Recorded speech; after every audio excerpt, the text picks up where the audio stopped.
She was fired for hiding her sick child under the counter. But when her new boss saw the boy, he said just one sentence: "I used to be that kid." What happened next will stay with you.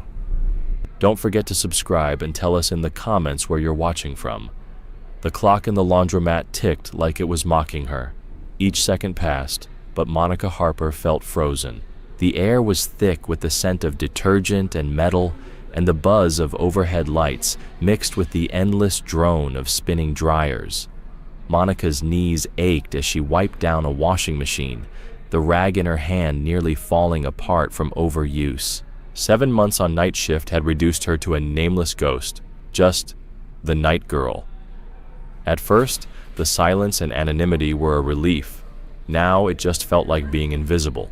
Once, Monica had been a nurse, licensed, respected, passionate about pediatric and hospice care, but one report, one act of conscience against a negligent doctor had ended it all. The complaint triggered swift retaliation. Her license was suspended, her name blacklisted, and the life she'd built crumbled. Now she worked in this laundromat on the edge of East Oakland, cleaning gum from under tables and trying not to breathe in the fumes too deeply. Her hands were cracked, her back constantly sore, but the worst pain came from the way people looked past her, as if she didn't exist. Behind the counter, a soft cough snapped her attention. Her 6-year-old son Corey was curled up under a blanket, his breathing shallow and strained. Monica rushed to his side, brushing his forehead and whispering, "Mama's here." The cheaper inhaler wasn't helping, but it was all she could afford since losing insurance. His pulse was steady, thank God, but he was burning with fever. She hadn't wanted to bring him. The rules were clear, no children on shift. But her elderly neighbor had slipped and been rushed to the hospital, and there was no one else to help. Leaving Corey alone, feverish, wasn't an option.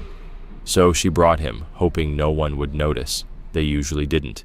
But at 2:17 a.m., the back door creaked open. Monica jumped, banging her shoulder against the counter. She turned and froze. Letitia, the manager, stood there in a navy suit, arms crossed, face unreadable.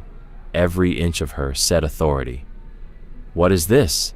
Letitia's voice cut clean through the hum of the machines. Monica's mouth opened, then closed. Her eyes darted to Corey, who stirred at the sound. "Is that your son?" Letitia asked. "Why is he here?" Monica's face burned. "He's sick. I had no one else. I couldn't leave him alone." "This is a workplace, not a shelter," Letitia said. "I know," Monica replied, trying to stand taller. "But I've already missed so many shifts for doctor visits. I need this job." Letitia's tone stayed cold. "No children are allowed on the premises.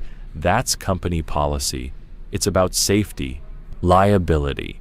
"Please," Monica said, voice cracking. "He's just sleeping.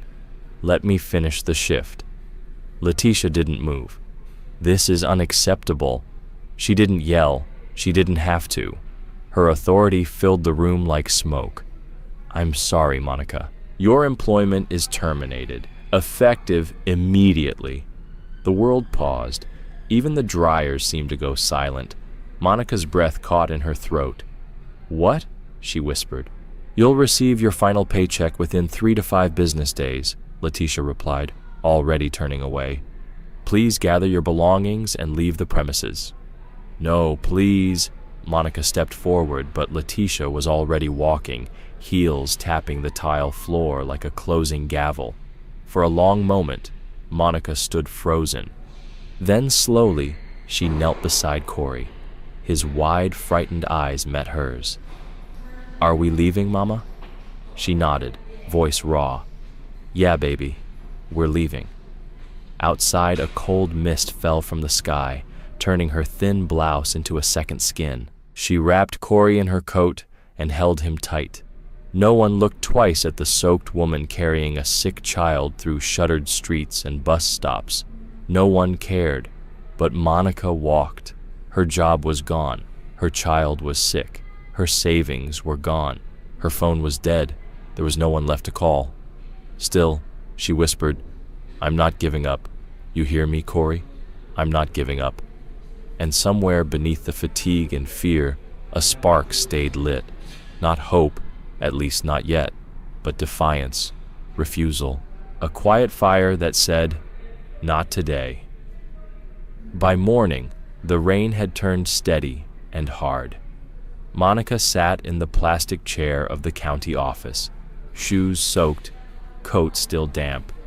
Corey lay across two chairs, head in her lap, a weak blanket pulled to his chin. He was breathing easier, but the cough still rattled his frame now and then. When her name was finally called, the meeting was quick and cold. Rules, forms, proof of work history, a process she couldn't wait for. They gave her a pamphlet for emergency shelters, a number to call. Monica thanked them and walked back into the rain. That evening, she found herself in front of a brick building with a faded sign, St. Agnes Family Shelter, women and children only. The woman at the desk barely looked up, handed her a clipboard, gestured toward a folding chair.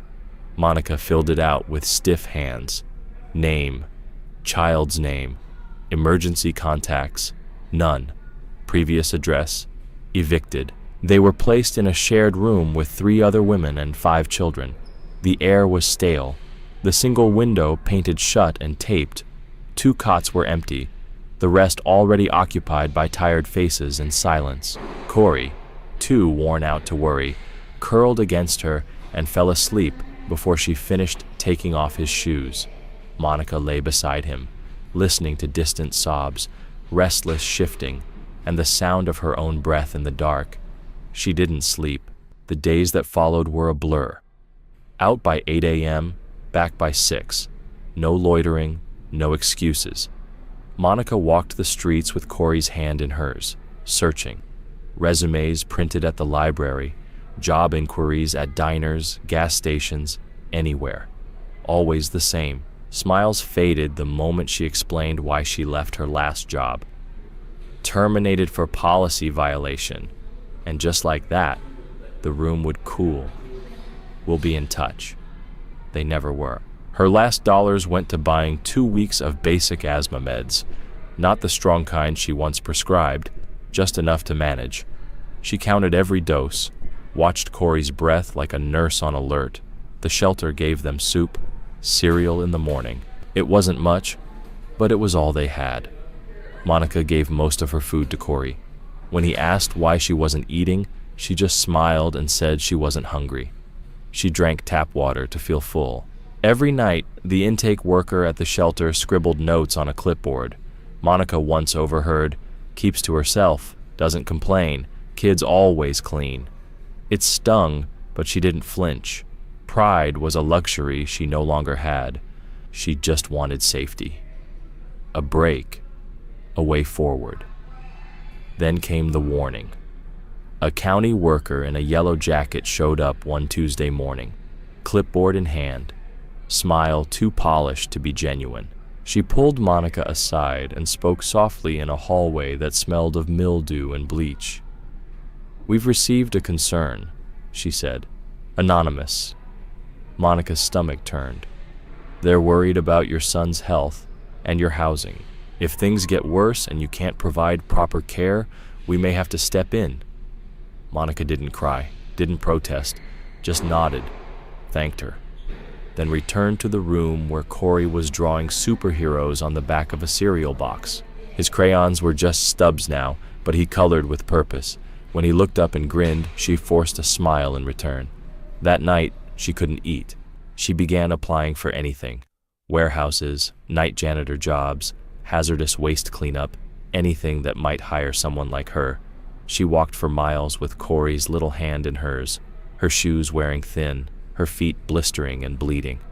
One night, in the shelter bathroom, she scrubbed her blood-soaked socks in the sink so no one would notice in the morning.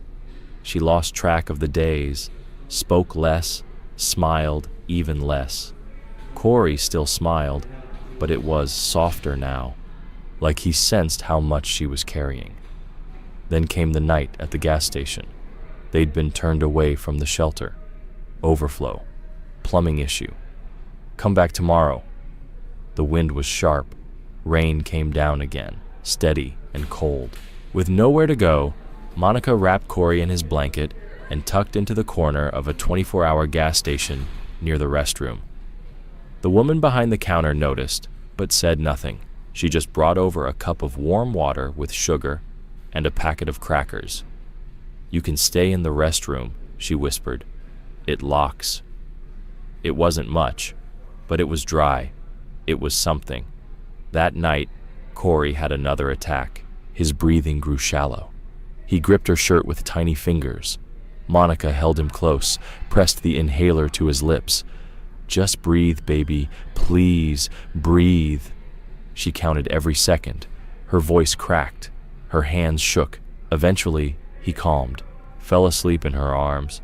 She stayed on the cold tile floor, back against the wall, eyes locked on the flickering fluorescent light overhead, begging the silence for one more breath. And for the first time, she realized she was invisible, a mother, a child, hiding in a restroom, and no one knew, no one cared, except Corey. Even in sleep, his small hand held her shirt like an anchor, like he knew. She was the only thing keeping him from the edge. Before they left, Monica cleaned the restroom, washed the mirrors, picked up trash, wiped the floor with paper towels, just to say thank you. The next night, they returned. The same attendant let them stay again, this time with a spare blanket from her car. "It smells like dog," she said, "but it's clean." Monica didn't care. She offered to clean in return, and every night after that she did. The place sparkled. It wasn't a job, but it was something. Then, one morning, as they were leaving, the attendant handed her a flyer, crinkled, a little stained, but readable. "Rivera Solutions, now hiring, no diploma needed." "They clean offices," the woman said. "I heard the guy who runs it. He gets it. Might give you a shot." That night, Monica watched Corey sleep on a folded towel, his cheeks still warm from a low fever. She brushed his curls and whispered, "Tomorrow, we try again." And this time, she meant it. Morning came gray and heavy. Clouds hung low. Streets shimmered with leftover rain. She pulled the blanket up around Corey's chin and kissed his forehead. His breathing was calm now, soft, steady. She sat still for a moment, watching him, the way his chest rose and fell, the way his little fingers curled against the towel, the flicker of a smile at the corner of his lips. That was what she was fighting for. Monica folded the blanket with care, wiped down the sink one last time, and gave Carol, the gas station attendant, a silent nod that meant more than words ever could. Carol returned it with something just as rare, quiet respect. No pity, no judgment, just kindness. She handed Monica a peanut butter sandwich wrapped in a napkin and a juice box she'd taken from her own lunch. Monica's eyes welled up, but she blinked it back. Then she took Corey's hand, and they boarded the bus. 2 transfers, and 90 minutes later, they stood before a plain 2-story building in a quiet industrial stretch. The sign above the door read Rivera Solutions, with smaller letters below, Facilities Management. It wasn't flashy. It didn't need to be. Monica stared at it, steadying herself. She adjusted her backpack, smoothed her shirt, and zipped Corey's hoodie higher to block the wind. He gripped her hand, but said nothing. He never did. Inside, the building smelled faintly of lemon polish and clean tile. The lobby was modest, but tidy. A young woman behind the desk greeted her with a nod and handed her a clipboard. No questions, no side eyes, just a pen and a form. Monica sat down, Corey leaning against her side, and began filling out the application. Name, address, emergency contact, blank, employment history. She listed the laundromat, leaving out her nursing past. That felt like another lifetime. Then came the question, have you ever been terminated from a previous job? If yes, please explain. Her pen hovered. She could lie. Check no. Hope they never checked.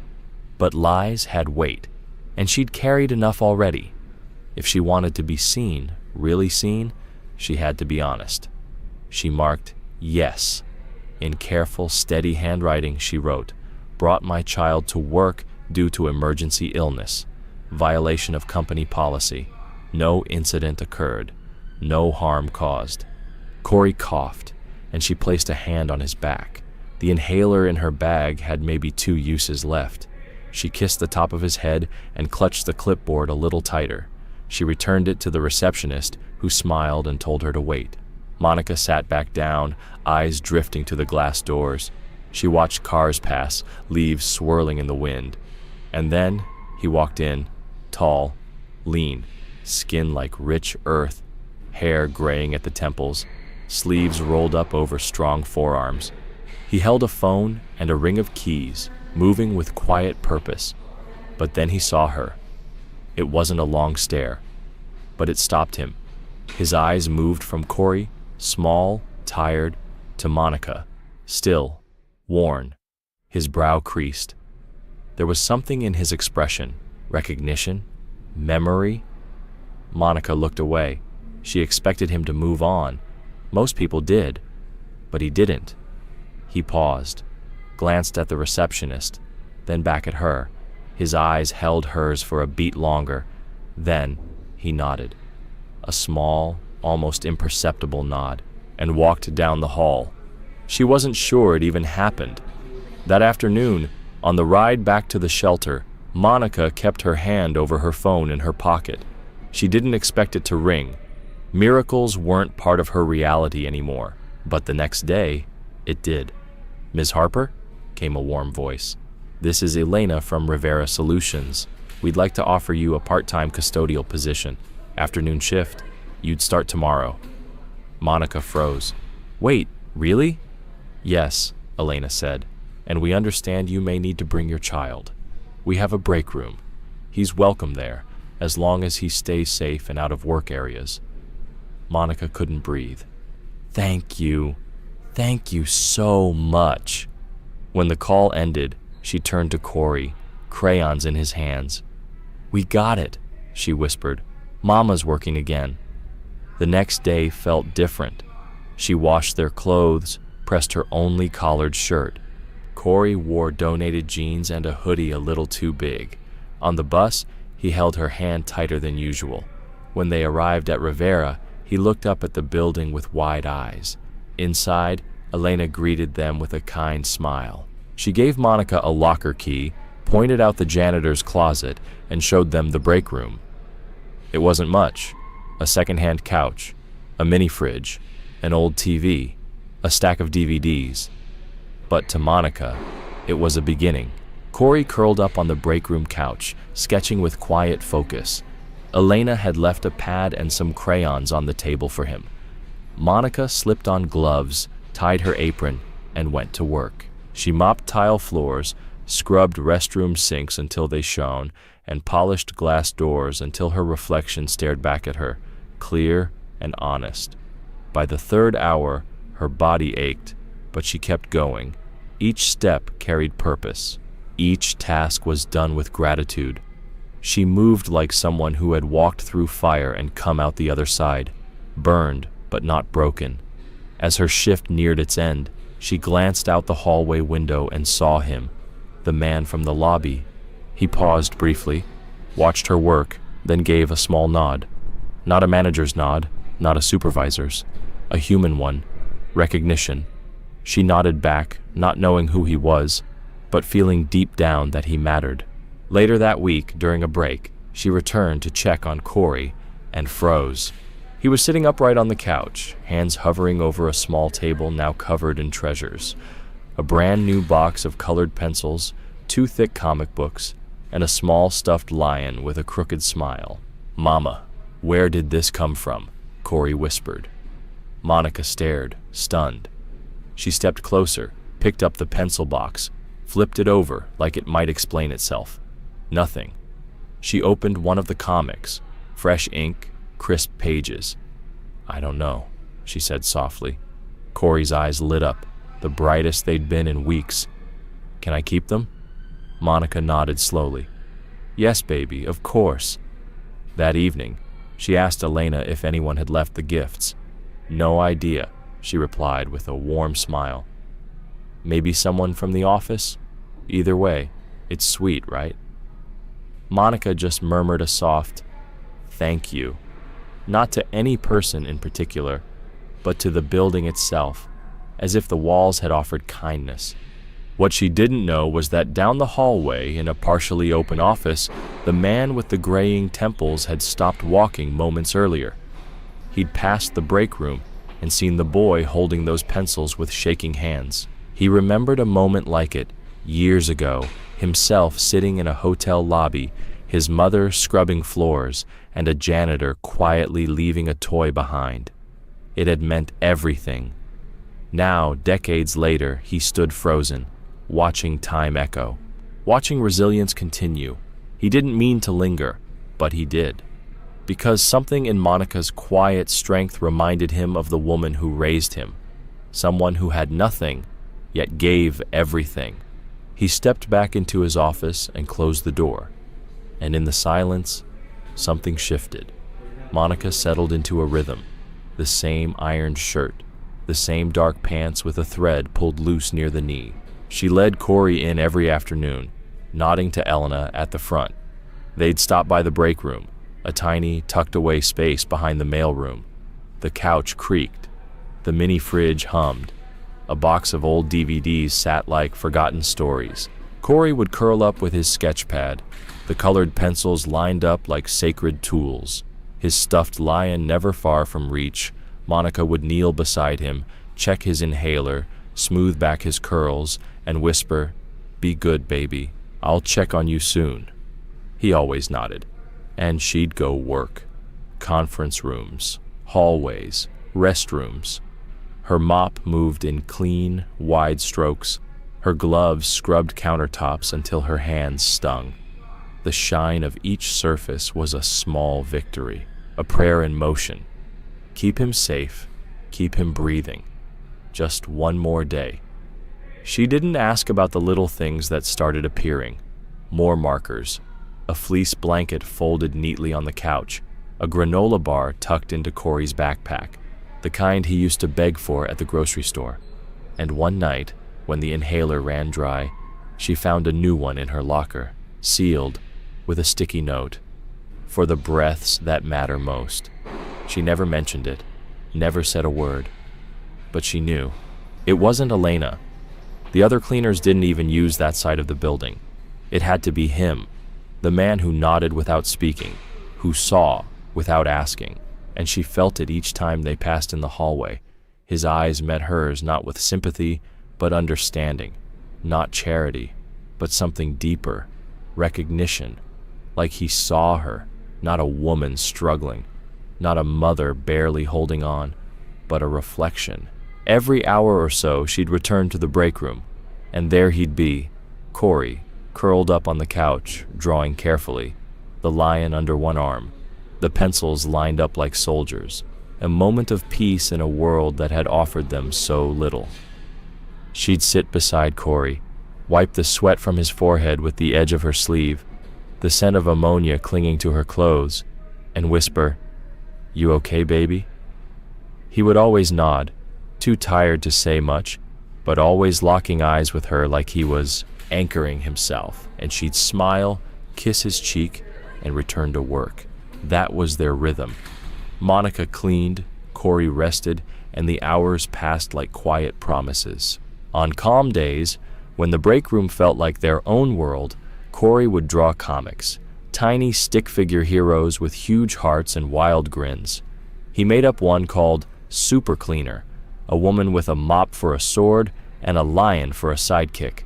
Monica folded those sketches into her pocket like they were treasure. Then one Wednesday, she found him sitting upright, wide-eyed.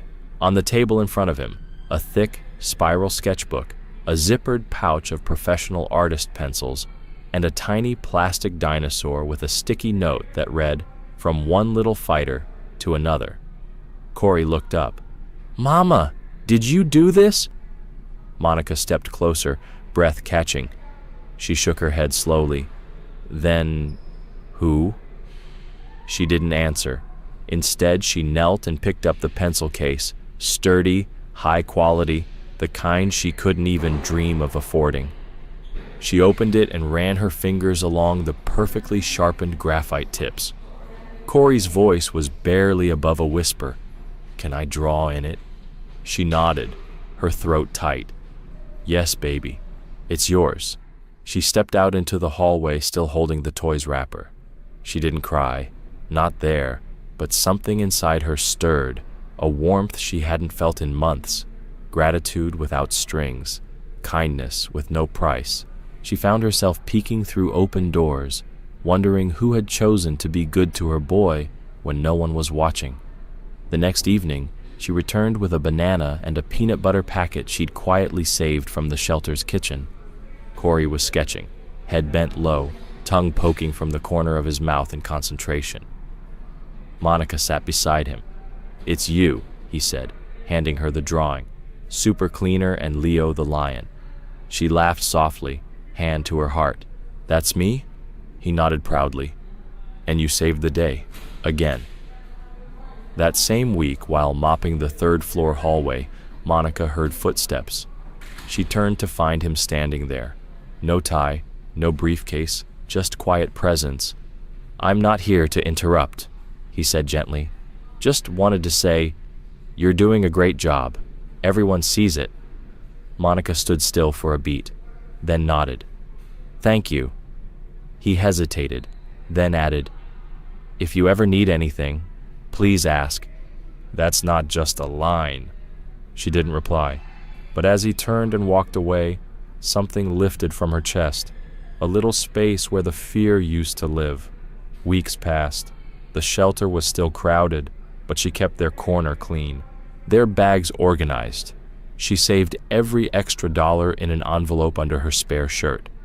She started making lists again. Apartments, clinics, schools. Nothing yet, but for the first time she was thinking beyond survival. Then one night, the rain returned. Not gentle, relentless. Monica stood just inside the building's exit, holding Corey close, coat too thin, the umbrella from the shelter broken by the wind. Rain slammed the pavement. Thunder grumbled low above. She braced herself to walk. And then he appeared, a tall silhouette beside her, a large black umbrella opened over them. He didn't speak, just stepped into the storm at her side, matching her stride across the lot. At the sidewalk, he finally said, "No one trying this hard to do the right thing should walk in the rain." He handed her the umbrella, turned, and walked away, shoes splashing through puddles, coat billowing in the wind. She stood frozen, Corey's cheek pressed to her neck, the umbrella shielding them from the downpour. The storm howled around them, but she was dry. She never learned his name, but she knew exactly what he was, a quiet angel, not there to rescue her, just to remind her she wasn't alone. She folded that umbrella every night, dried it by the shelter's heater, carried it everywhere, even when the sky was clear. And though she never spoke of it, she thought of that night often, especially when the world pressed too hard. Because it wasn't just about the umbrella, it was the message. Someone saw her, not as a burden, not as a violation of policy, but as a woman trying, with everything she had. At Rivera Solutions, her shifts continued. But so did the quiet miracles. Monica's movements grew steadier, her steps more assured. She cleaned with quiet confidence, her mop and cart rolling beside her like familiar tools. Windows, hallways, storage rooms, she moved through them all with practiced ease, like someone who finally knew her place and had earned it.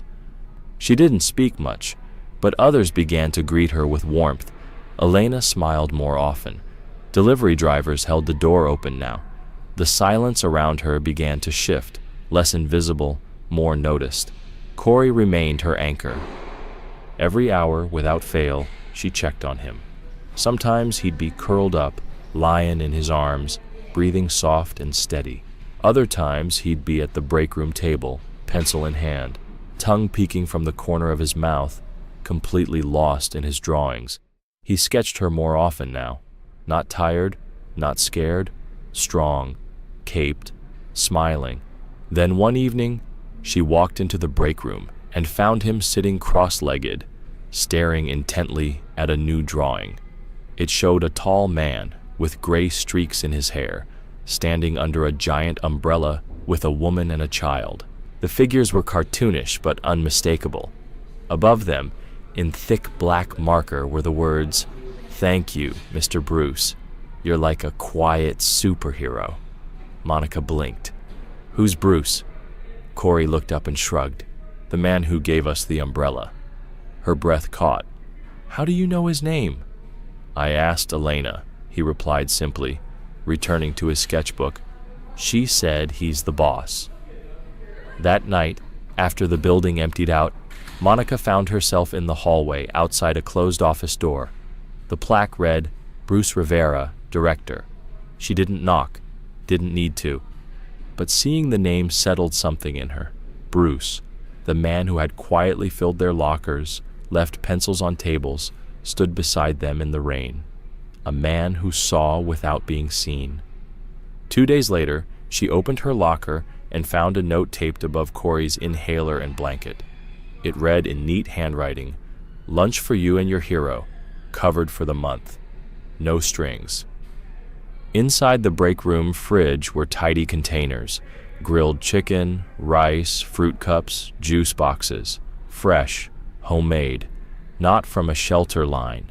She opened one and inhaled. The scent nearly made her dizzy. She sat beside Corey and handed him a spoon. He grinned. "You got promoted to lunch, Mama." That weekend, she waited near the vending machines in the back hallway, pretending to study the snacks. She knew Bruce's rhythm. He stayed late most Fridays. When he finally appeared, she stepped forward and gave him a nod. He nodded back, paused, then walked over. "I think Corey's drawings are getting better," he said gently. "The one he gave me? It's on my wall." Monica smiled. "He draws what makes him feel safe." Bruce paused. "He sees you as his hero." She didn't know what to say. It felt too honest, too big. "I've always wondered," she said finally, eyes on the floor. "Why do you care about us?" "You didn't have to." He exhaled slowly. "Because I was Corey, and my mom, she was a Monica." She looked up, eyes wide. "She worked night shifts in hotels," he said, "cleaned rooms while I slept in supply closets. We never had much, but I always had food, and I always had her. She used to hum lullabies while she scrubbed bathroom tiles. I'd fall asleep to the sound of bleach in her breath." Monica blinked hard. "She sounds like someone I would have liked." Bruce nodded. "She died young, no warning, no insurance. But she gave me something more important than anything else, dignity. She never let me feel like a burden." For a long time, neither of them spoke. Then Monica reached out and gently placed her hand on his arm. It wasn't desperation. It wasn't emotion. It was understanding, grief recognizing grief, strength seeing its reflection. And after that, everything shifted. When they passed each other in the hall, there was something new in Bruce's eyes, not admiration or sympathy. Something quieter, familiar, real. Corey started asking to come in early, just to show Bruce his newest comics. Bruce would kneel beside him at the break room table, flipping through the pages like a publisher reading an important pitch. Monica stood in the doorway, arms crossed, quietly smiling. Some days, Bruce tucked small books into Corey's art folder. Other times, a chessboard would appear, and the two would play loose, happy games, laughing when Bruce made mistakes on purpose. Corey always noticed. He never said anything. At work, Monica kept rising. Elena gave her more tasks, restocking, training new hires, organizing cleaning rotations. The team started asking her questions, looking to her for guidance. She never asked for a title, but the respect was already there, growing, steady, deserved. One morning, as Monica polished the front lobby's glass, she overheard two employees chatting nearby. "She's the heart of this place," one said. "I don't know how she does it," the other replied. "Every day, that boy with her. And she still shows up stronger than anyone." Monica didn't turn, didn't speak, but she carried those words with her all day. That afternoon, Corey brought her another drawing, this time a superhero with curly hair and gloves, holding a bucket in one hand and a clipboard in the other. On her chest was a bold shield with the letter M. Behind her stood a little boy cradling a lion. Above them floated a banner that read, "Mama, stronger than steel, softer than rain." Monica folded it with care and placed it in her locker. That night, she stayed late to clean the supply closet. As she knelt, aligning mop heads and stacking bottles, she heard soft laughter. Corey's laugh, raspy but real. She turned. Corey lay on a towel nearby, pale but smiling, watching as she made a sock puppet dance across his blanket. "Senor Sock is here to save the day," she squeaked in a ridiculous voice, wiggling the rag puppet. He giggled, reaching for it, eyes sparkling. From a narrow crack in the door, Bruce stood still. He'd come to check a delivery, but stopped cold when he heard that laughter. What he saw held him there. Monica, flushed from work, crouched low, a mop nearby. And her son, laughing like joy still existed. He watched her move that puppet with more love than some people gave in a lifetime. Bruce backed away, quietly, returned to his office and sat down, and remembered. His mother, Christmas Eve, no gifts, no tree, just a sock she turned into a puppet. He'd laughed until he couldn't breathe. She gave him magic with nothing but her voice and her love. He rubbed his eyes, but it wasn't exhaustion. It was memory. 3 days later, the rain came again. Hard, relentless, turning the streets to rivers. Monica stepped outside. Corey bundled against her chest, head buried in her jacket. The umbrella Bruce had once given her had snapped the day before. She braced herself, ready to walk into the storm. A shadow appeared beside her. A dark umbrella opened above them. "Bruce." He said nothing, just walked beside her, silent, steady, step by step through the flood. At the edge of the sidewalk, he stopped and gently handed her the umbrella. "No one trying that hard to do the right thing should have to walk in the rain," he said. Then he turned and disappeared into the downpour. Monica stood still, her son in one arm, the umbrella in the other. The storm raged around them, but under that canopy, for the first time in what felt like forever, she didn't feel soaked. She felt seen. The days after the storm unfolded with quiet momentum. Monica woke earlier, walked taller. Something inside her had shifted. She still returned to the shelter, still counted coins, still watched every breath her son took with the heart of a mother who knew fragility. But now she moved like a woman who had been broken and chose to rise anyway. Rivera Solutions was growing, new contracts, new faces, and without fanfare, Monica's role began to evolve. Elena handed her schedules without explanation. Custodians came to her with questions. She found herself organizing rotations, checking stock levels, guiding the new hires. No one announced anything. Monica never asked, but something was changing. Like a tide, quiet, unstoppable. On a rainy Wednesday, she found Corey laughing in the break room, cheeks flushed, curls damp with sweat. Bruce sat across from him, examining a comic drawing with exaggerated seriousness. Corey's latest masterpiece showed Super Cleaner and Lion Boy battling a villain made of trash and mop water. "You're getting really good," Bruce said, tapping the paper. "You've got a whole series here." Corey beamed. "Mama says heroes don't need powers, just heart." Bruce looked up and met Monica's gaze. And there it was again, that wordless connection. A bridge made of shared history, silent strength, and the refusal to give up. A few days later, flyers began appearing throughout the building. Rivera Solutions, 5-year anniversary celebration. Cake, food, speeches. Monica barely noticed. Those things weren't for people like her. She planned to clean quietly in the background, as always. But on the morning of the event, Elena pulled her aside. "You're expected at the warehouse," she said with a gentle smile.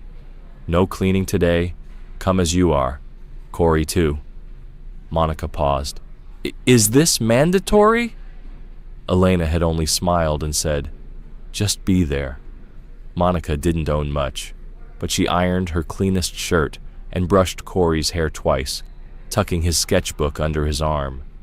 Maria, the shelter neighbor with lavender-scented scarves, pressed a white shirt for Corey and dug up a pair of black dress shoes from the donation bin. They didn't match, but they were clean, polished, and dignified. The warehouse had been transformed. Folding chairs lined the space. Blue and white balloons, the Rivera Company colors, floated gently with each gust from the ceiling fans. Tables overflowed with trays of empanadas, rice, cookies, and a massive sheet cake. Workers laughed in clusters, trading stories in English and Spanish. Soft music drifted from a speaker. The air smelled of food, friendship, and pride in shared work. Monica stood quietly at the back, Corey close beside her. She felt like an outsider at first, but no one looked at her that way. A few waved. One of the new custodians even handed her a plate of food. She didn't know whether to eat it or hold it like a shield. Then Bruce stepped onto the makeshift stage. The room hushed. He didn't hide behind a podium, just stood by the mic, sleeves rolled, hands relaxed. "Thank you all for being here," he began. "5 years ago, I started this company with a borrowed mop and 3 small contracts. I didn't know much, but I knew what I wanted to build." The room leaned in. "I wanted to create something real," he continued. "A place where the people who do the hardest work are treated with respect, where no one has to pretend to be someone else just to keep a job. A place where we see each other." He scanned the crowd, then his gaze stopped on Monica. "I want to tell you a story," Bruce said. "When I was a kid, my mother was a janitor. She worked nights at a motel. She couldn't afford childcare, so she brought me with her. I slept in closets, on towels, on cold tile floors, while she scrubbed toilets. She never complained, never asked for help. She just kept going." The room was silent. "Not long ago," he said, voice tightening, "I saw a young mother doing the same thing. Tired, brave, loving her son with everything she had. I saw her, and I remembered." He took a breath. "I am proud to work alongside someone like Monica Harper," he said. "Her strength, her grace, her devotion. She is what this company stands for." Monica froze.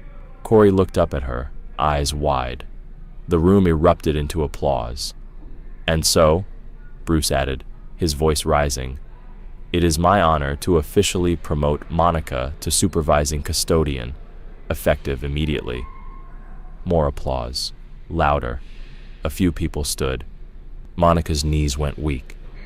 Corey tugged her hand and whispered, "You did it, Mama." She could barely breathe, couldn't move. Bruce was smiling, not like a boss, not like a savior, like someone who understood what this moment truly meant. "And," he continued, "Rivera Solutions will provide a full education scholarship for Corey Harper, from now through college, because no child should carry the weight of their parents' struggle alone." The room broke. Applause, tears, laughter. Monica stood in it all, trembling, not from fear, but from finally being seen. Bruce stepped off stage and walked toward her. No words at first, just that steady, familiar look from the first day they met. There was a question in his eyes, but not one that needed answering. She nodded. He smiled. The rest of the celebration blurred, hugs, kind words in every language. Corey beamed, talking about his scholarship like it was a superpower. Elena handed Monica a name tag with her new title. She stared at it a long time before finally pinning it to her shirt. That night, back at the shelter, everything was still the same. The small room, The cots, the quiet. But something had changed. Monica placed the name tag on the nightstand and sat beside Corey. "You're the boss now," he said sleepily. "I guess I am," she whispered, "and I'm gonna go to college." "Yes, baby, you are." He drifted off. Monica lay beside him, one arm draped over his small body. Staring at the ceiling, she thought of motel closets, of Bruce's mother, of hers, of all the women who worked in the margins and asked for nothing. She thought about what it meant to be truly seen, and as she closed her eyes, she knew this wasn't the end. It was a beginning. Outside, the rain had stopped, but the street still shimmered with what remained, puddles catching the light like quiet promises. Monica stood at the bus stop across from the Rivera building. The umbrella Bruce had once given her tucked under one arm, a takeout box balanced in the other, and her son, in her heart, always. Corey's fingers curled around hers as they walked, his small hand swinging gently in time with his quiet humming, as if this had been just another Thursday. But nothing about this Thursday was ordinary anymore, not for them. In the days that followed the company's anniversary celebration, life shifted, not dramatically, quietly, purposefully. Monica stepped into her new role with the same steady resolve she once used to scrub stairwells and mop cafeteria floors. Being a supervisor meant more hours, more responsibility, but it also meant more stability. A paycheck that stretched past just getting by. A future that extended beyond the next shelter curfew. It meant a desk with her name on it, a key card, a corner office that smelled like lemon polish and fresh possibility. She wore her name badge now, not just for access, but with pride. Monica Harper, supervisor. And while she still pushed carts and updated cleaning schedules, people noticed. They stopped to ask questions. They listened when she answered. Even Elena began deferring to her when task lists needed adjusting or a new hire had questions. She hadn't chased authority, but somehow it had found her, fit her, not as a prize, but as something she'd quietly, firmly earned. For Corey, the changes ran even deeper. Rivera Solutions had partnered with a local nonprofit to manage scholarship placements. Within a week, he was enrolled in a new school across town. Bright classrooms, stocked libraries, kind teachers who called him by his first name. On his second day, he came home beaming, waving a library slip. "He knew my name, Mama," Corey whispered, clutching the paper to his chest. "Before I even told him." Monica had barely held back tears. For a child like Corey, raised in the edges of systems, passed between shelters and waiting rooms, that simple act of recognition was nothing short of revolutionary. Sometimes, when Monica finished her shift early, she'd walk past his school and watch from the fence, just stand there, quiet, watching him read on a beanbag chair, safe, breathing, steady. Sometimes Bruce was there too, leaning in the office doorway, or walking beside Corey down the hall, nodding along as the boy chattered about his latest drawing. He never made anything formal, no declarations, no grand gestures. But he showed up, again and again. Sketchbooks that just appeared on his desk. Comic books wrapped in paper and tucked near Corey's things. Lunchtime chess games where he let the boy win just often enough to stay proud. And Monica noticed. She saw how Bruce's eyes softened when Corey entered a room, how he crouched low to meet him at eye level, how he never, not once, spoke down to him. She noticed, too, how sometimes his hand would brush against hers, just briefly, when passing a folder or holding a door, and how she never pulled away. It wasn't romance, not the kind with sweeping soundtracks and stolen kisses. It was something quieter, more sacred. Two people moving gently toward a space where neither had to pretend. Some nights Monica would remember the gas station, the cold tile floor, the flickering light, Corey's shallow breaths in the dark, the fear, the isolation, and she would think about how far they had come, not finished, not immune to struggle, but no longer alone. One rainy evening, she stayed late, training a new hire, catching up on reports. The building had emptied, lights dimmed. Elena had taken Corey to the break room to wait. Monica stepped into the corridor near Bruce's office and stopped. There, just outside his door, sat a folded raincoat, deep blue, with a lined hood. On top, a takeout container, still warm. Steam curled softly into the air. She reached down, hands trembling, and found a note taped to the lid. "Thank you for not giving up." No signature, no flourish, just truth. She held it for a moment, the scent of grilled chicken and rice rising into the stillness. And then she looked up. At the far end of the hallway, Bruce stood near the stairwell, one shoulder resting against the wall. No smile, just that same quiet steadiness, the same gaze he'd given her the first time he ever saw her. And for the first time, Monica let herself believe what she had never dared to before, that maybe this was not just survival anymore. Maybe this was the start of home. He didn't move toward her, didn't speak, just nodded. The kind of nod that carries 1,000 words and waits for none of them to be said. Monica clutched the raincoat to her chest and nodded back. No words, no explanations. Some truths don't need repeating. The next morning, she wore the coat. It fit like it had always been hers. She walked Corey into school for the first time, watched him melt into the tide of kids, confident, calm. The teachers waved. Corey beamed. When she turned to leave, Bruce was waiting by the curb. Still no words, just presence. They walked back together in silence, the sun slowly stretching through clouds like hope taking its time.